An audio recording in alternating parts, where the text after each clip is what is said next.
कि ई कृष्ण जी बड़न गोकुल में बधाई बाजता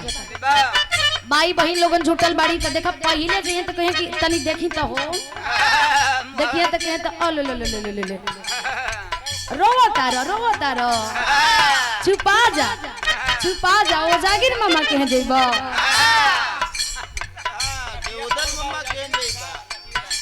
नकिया तब एकदम मामे के गईल लगत उदल मामा के खोजता रहो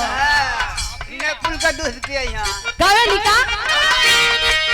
कहवा से आवेला पियरिया लागल झालर पियरिया लागल